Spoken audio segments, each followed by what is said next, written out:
Hey everyone, it's Robin the Artsy Bohemian coming to you from my studio in Los Angeles, California. I am very excited because a lot of you requested a needle keep because I had asked you in the last tutorial whether that would be something you'd want to do, and I've never made one before. Well, I've kind of made them, but I don't think they're like official. So I wanted to make one, and I might wind up making two. In two different sizes. I'm not sure how long this project's going to be. It might be a long one. I have a feeling I'm going to really like it, and I might make a couple of them in different styles. So for inspiration, I always like to go on Pinterest and Etsy, and I happened to have found a pattern for a needle keep. It can be called a needle case or a needle keep, but basically what it is, it's like a soft covered book with maybe 1 or 2 pages in it, and you can hold your needles, your thread, your scissors, any other tools that you might want to use. If you're a painter or you draw, you can put your pencils probably in them. I don't see why you couldn't. So anyway, I think it's going to be a fun project, and it just so happens that of all the people, it's such a small world. I know this lady. She teaches at a place that I teach at down in Costa Mesa, and her name's Chris Flynn. And I'm going to put a link down below for this tutorial, this pattern. It's cute. It's very pretty. I like the way that it looked, which is a big thing for me. I'm very visual, like most of you probably are. And so I am going to just go over what you're going to need. And we're going to do this together. So I've never done this before, like I said, and let's do this together. So you're going to need a 9-inch by 21-inch medium weight fabric. And I'm going to be using this old pair of overalls that I just could not part with. And it's just some denim. It was worn so many times that it was threadbare. The butt was like completely had holes in it and everything. I just loved them. So I could never throw them away, and I knew I would use it for a project. And I think this isn't real. I don't know if this would be considered medium, but I think it'll work. If you're not using a medium weight fabric, if you're going to use a lightweight fabric, you're going to want to have some interfacing, and it'll be the same dimensions, 9 inches by 21. And then a 9 by 14 inch piece of lightweight interfacing. That's only if you're going to be using a lightweight fabric, which I'm assuming would be something like a cotton, like a muslin. Okay, so then you're going to follow the directions, which are right here. And I am going to cut my fabric, and I'll be back. I'm going to cut my denim. So I cut the fabric to the measurements, and it was the leg of the overall. So this is 9 inches wide by 21 inches long. And so the next thing you're going to do, and this looks like it's kind of a cool little tricky thing that she does. I'm not exactly sure. Like I said, I literally just downloaded this, and we're doing this together. So you might want to watch this whole video before we do it, just to see if I mess up.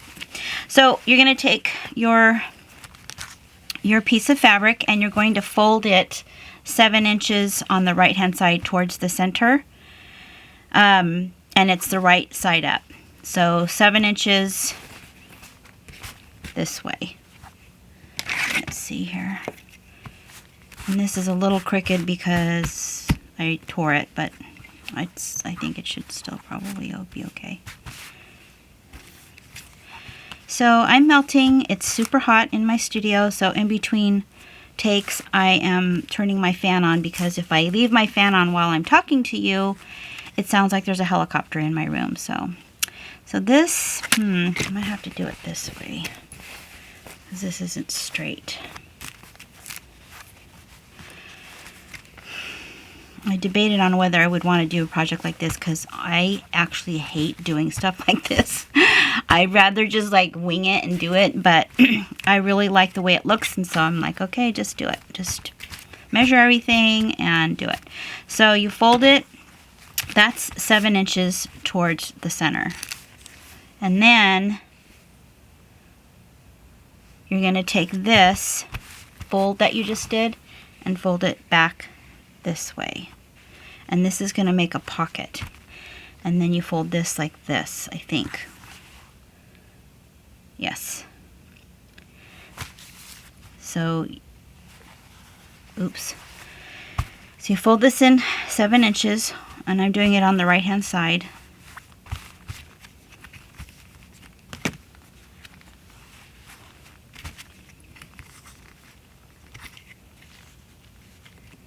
And then you're going to fold this back this way. And it's not exactly even, so I'm hoping this will work, because this is, you know, these are old overalls, so they're kind of imperfect. And then this gets folded this way. And you're going to sew a 1/4 inch up here and a 1/4 inch down below here. And those of you who don't sew, you can try to sew it by hand, or you can glue it with fabric tack and see how that works. I know lots of people do glue stuff, so yeah, so 1/4 inch on the top and a 1/4 inch in from the bottom. I think that's how it goes, because the next thing you're going to do after you sew it is you reach into the middle and turn it inside out, and you'll have a folded edge here, and this gets turned inside out too, and that's what makes a pocket. So I'm kind of confused, so I'm going to go do it and we'll see how it turns out. Okay, I sewed the top and the bottom, and I'm hoping that this turns out. So you're supposed to reach in the middle and pull it out. And it looks like I did it okay, I think.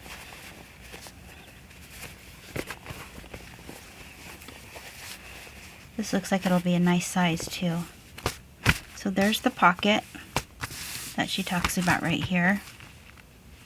Then you're going to turn this inside out too, I think. Oh, that's interesting.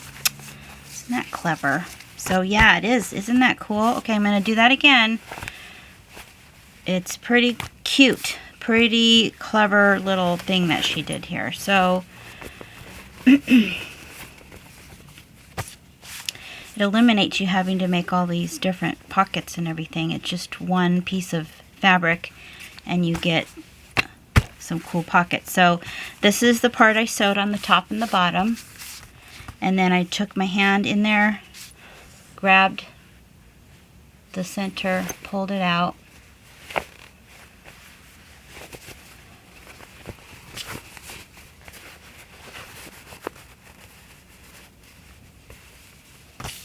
so it looks like this, and then this gets turned inside out like this, so it flops over to the other side. And I'm gonna kind of fix that in a sec here. So it looks like that, and this is gonna be how it folds to make your, I think, to make the, yeah, and you can press that. I might hand stitch that. That might be kind of fun. Do some embroidery on the side. So that's the beginning of your little needle keep.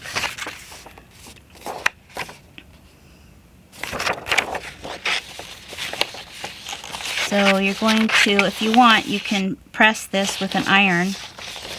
And I think I'll probably follow the rules. I don't like following the rules, but I think I'll probably do that. Press it so that it's not so puffy. So now if you did this with interfacing and lightweight fabric, I don't think there's instructions exactly on how to do that. There might be, but I didn't see them. But if you're a skilled seamstress, you probably know what to do with that. Usually it's some kind of iron-on fusible interfacing. So it would be the same process. You just would iron it onto your fabric first, so it gives it so it's stiff. Okay, so I did press the pocket, and I am probably going to do a black top stitch on here, but I'm going to wait because I want to make sure I'm doing this right. So you are going to need another piece of fabric, and I'm going to be using this ticking that I had coffee dyed or tea dyed a while back. And again, it's the same thing. If you want to avoid using interfacing, use a medium weight fabric. And if you use a lightweight fabric, you're going to have to use interfacing so it's stiff.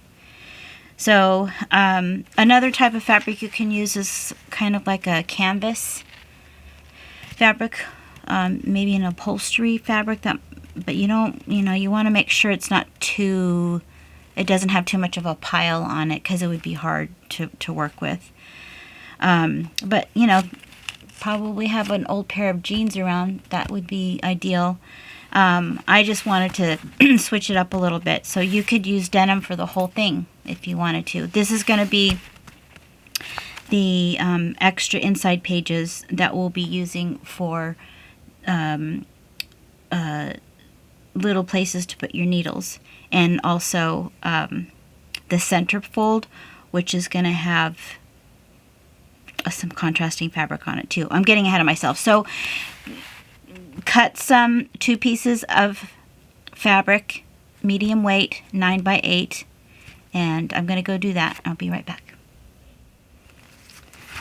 I have my 2 pieces of fabric cut out, and you're going to, the next thing you're going to do is both the right sides are facing each other, and you're going to sew 1/4 inch all the way around all sides, except towards the end you're going to leave an opening because you need to turn them inside out, and then you're going to press them. Okay, I sewed the 2 pieces of fabric together. This is the front and the back, and then you're going to turn it inside out so that the front shows the right side of the fabric. There's tools that you can use to do this type of turning, and you might want to just trim the edges, the corners, so it's not so pointy.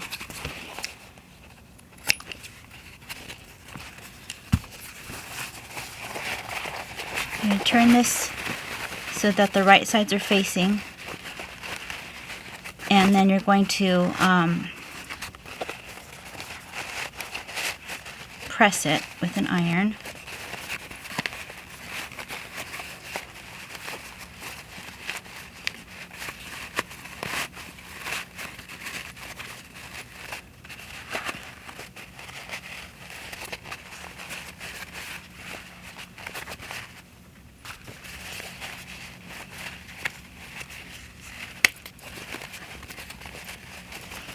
Since this is a thicker fabric, it's a little bit tougher to turn inside out. And I know there's tools. You can use a chopstick if you want to. I don't really want to go find anything to do that with. So just make sure you poke out all the corners and then press it, and then we'll move on. I think this is going to be really cute. I'll probably show another version of a needle keep that there's no sewing. There won't be, or you can do sewing if you want, but I'll try to make one where you don't have to do all of this sewing stuff.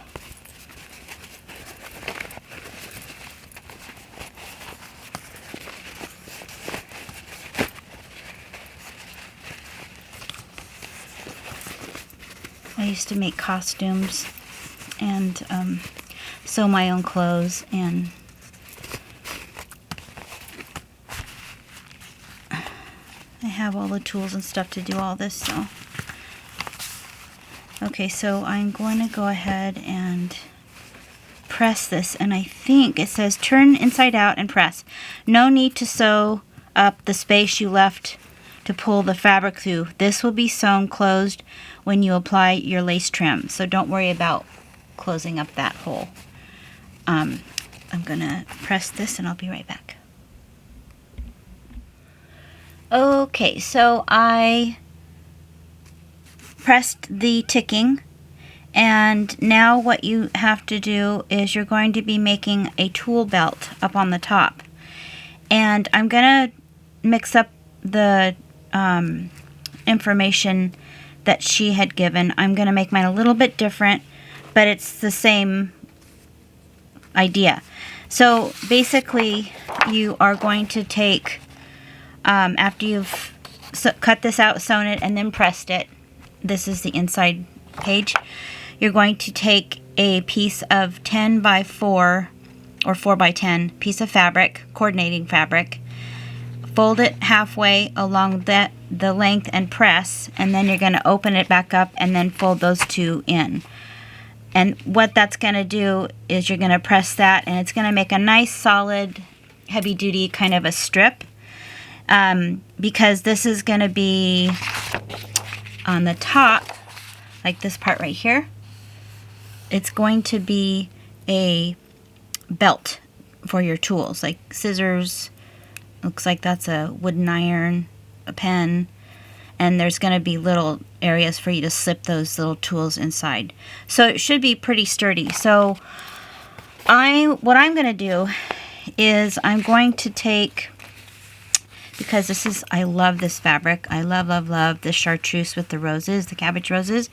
So instead of doing that, I'm going to be putting the lace underneath. She puts the lace on top. I want this to show.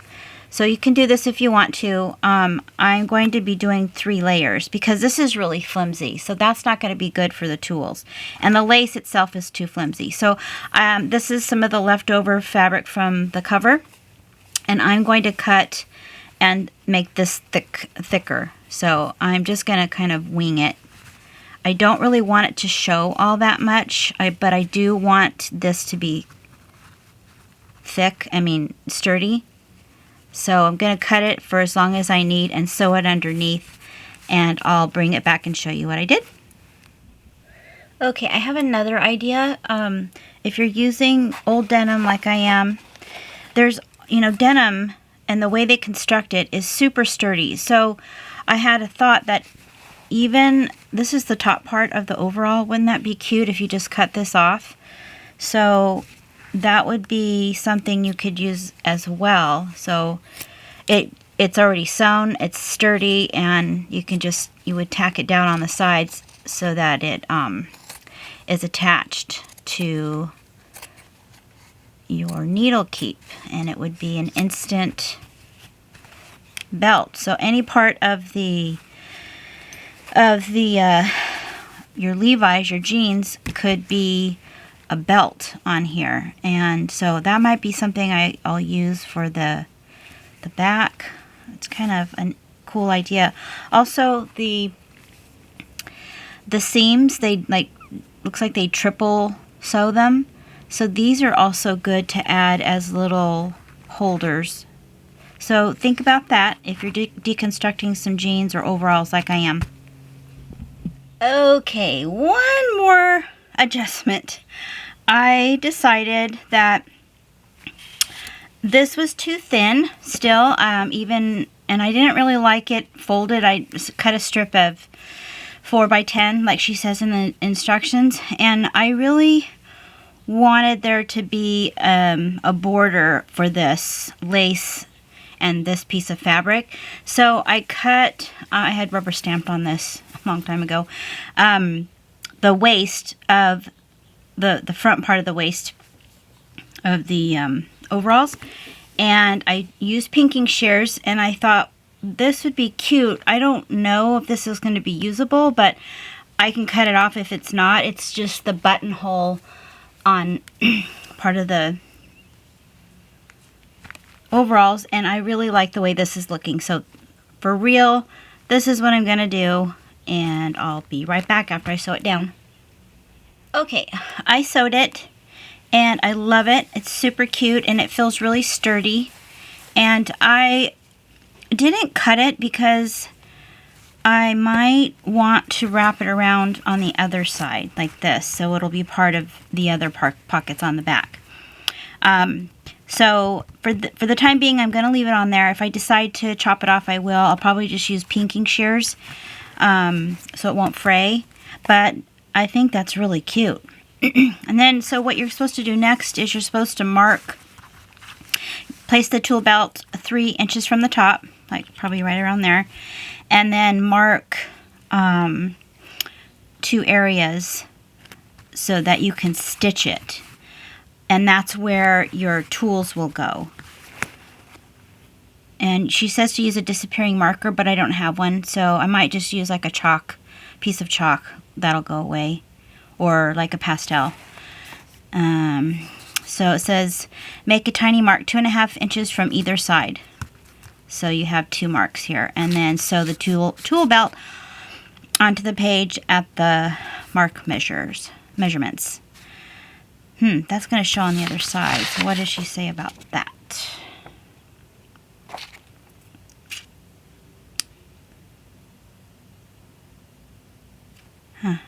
Oh, I think they're going to be covered up by the little squares of felt. So, I think that's what's going to happen.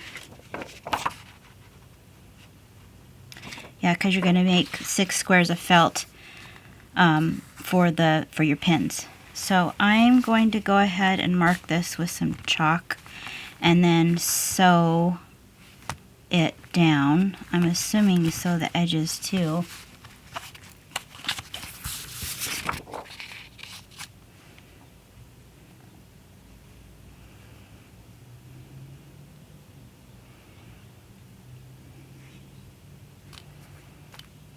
Yeah, I think so.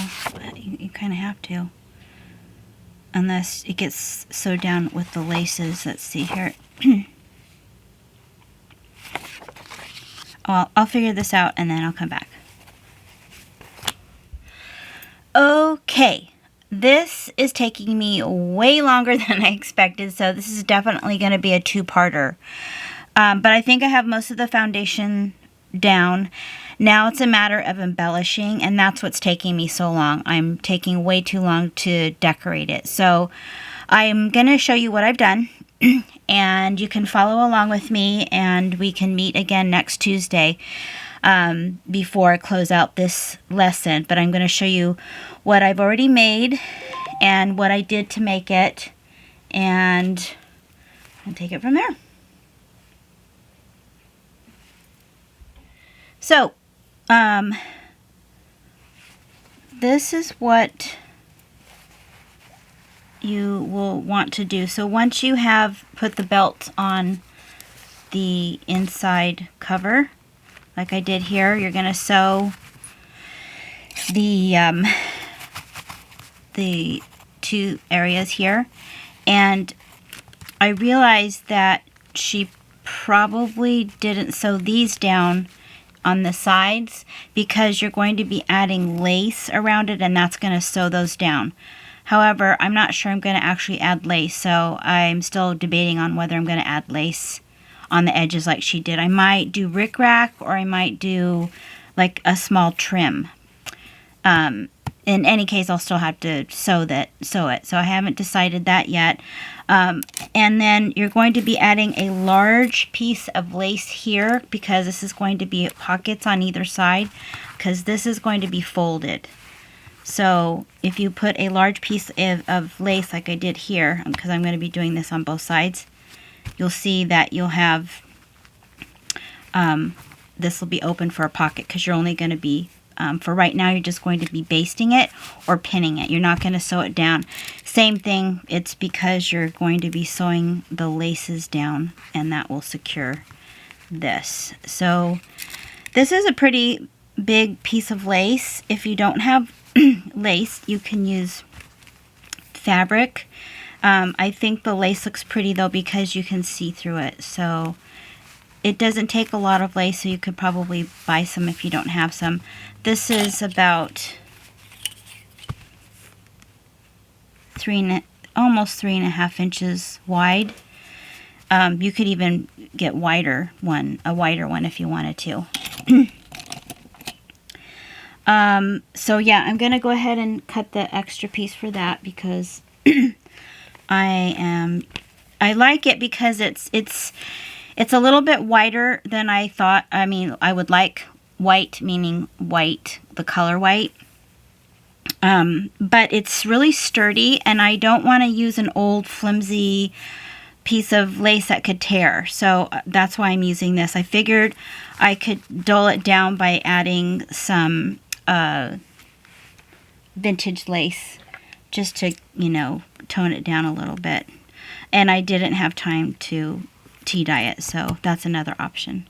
So I'm going to put it on both sides. It goes on the front and the back. And again, you don't sew it yet. You just baste it, meaning that basting, for those of you who don't know, is just a really light, loose hand stitch, just to kind of keep it in place. But pins work just as well.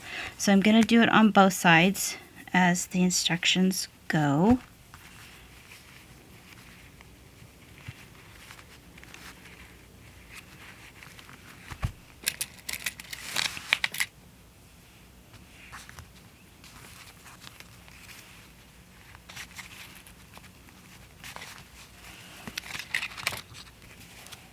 So this is going to be the inside cover. It folds like this. This is the outside cover, and I made a mistake, and this is a little bit bigger, but I actually don't care because I'm probably going to add some trim. So see, it kind of overlaps, but you know, those of you who've been following me for a while know that I don't really like things to be perfect, so I'm actually really okay with that. So I kind of was playing around with the decoration for this front. And I sewed some vintage fabric onto with some ticking, kind of made it asymmetric. And then I made a dress form out of a Tim Holtz dye with that really old quilting fabric, and it's so brittle that it was falling apart. So I went back in last night and just did some really light hand stitching. And I actually put two pieces together because it was so threadbare. So that might be my cover, like this, just to kind of give you some inspiration and some ideas. That's kind of what I'm thinking I'll be doing.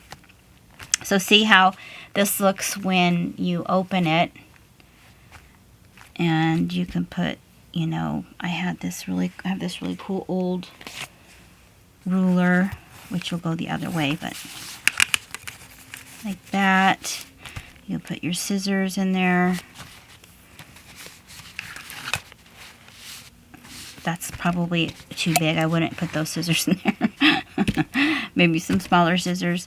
So that kind of gives you an idea of what that would look like. And then this side would be like that. And so the next part is cutting out little felted squares. You can use the felt that you can get at any hobby store, and use whatever colors you want. You need 6 altogether, 6 that are 3 inches square and 6 that are 2.5 inches square, because you're layering them. So this is what I did. I'm making this kind of colorful, kind of gypsy looking. So these are what I had started.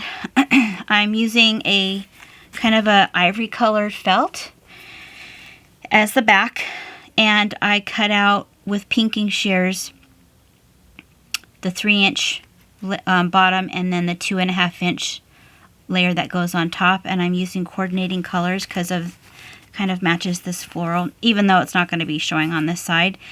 And then I am using some other colors. So I just made templates out of some cracker box pieces. So this is what they look like. And I'm going to use my grandma's really old pinking shears and cut these out. These are the 3-inch squares. And these are going to be sewn on top of the ivory colored ones. And they act as needle, place to put your needles and your pins. And they work really good. It's a really good idea, actually, that she had to double these up. So when if you're going to use a dark color like I'm using, I'm going to put black on one of them. you're going to want a white pen or some chalk. So I just thought I would show you this one. And then on the colored ones, I used black ink. It doesn't matter because you just flip it over and you can't see it. So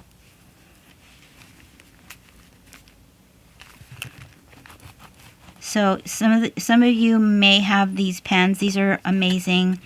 Every crafter needs to have one of these Signo gel white pens. They're from Japan and they're awesome.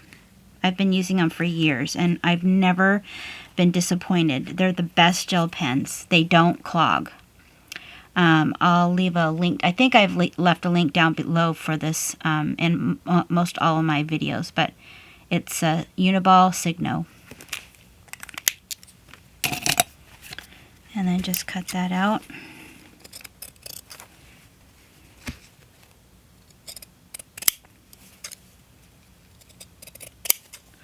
I'm saving all these little pieces too that come off because I might use them for stems to make flowers at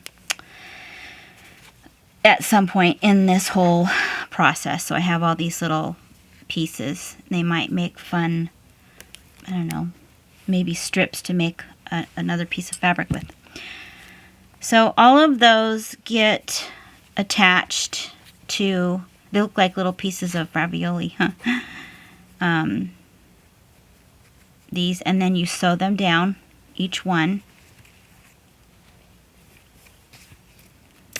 And if you've noticed, these have been felted. Peacemakers down in Costa Mesa sells these really awesome felted squares that have wool in them. And so they're great because the ones that you can find at hobby stores are usually all synthetic, so they don't shrink.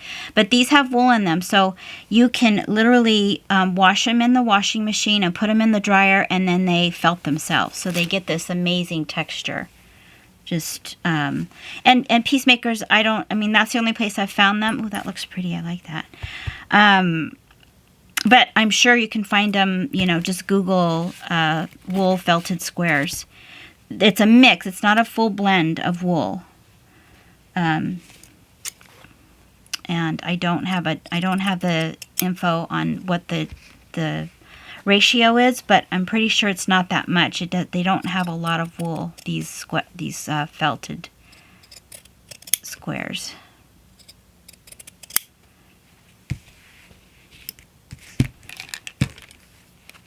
So I'm going to kind of keep that there. I like that. So I'm going to sew these down, and then once you sew them all down,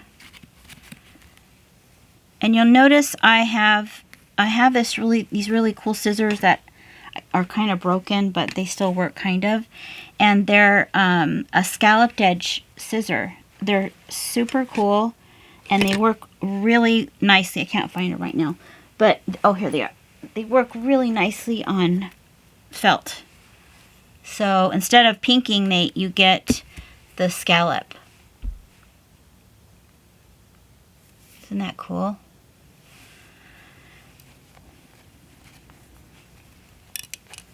So it's going to be kind of a colorful, I kind of like the way it's turning out, all the colors. Pretty colors. And then I decided also, I don't think she has this on her her pattern, but I might be putting down this really beautiful old lace on this pocket that we made in the beginning.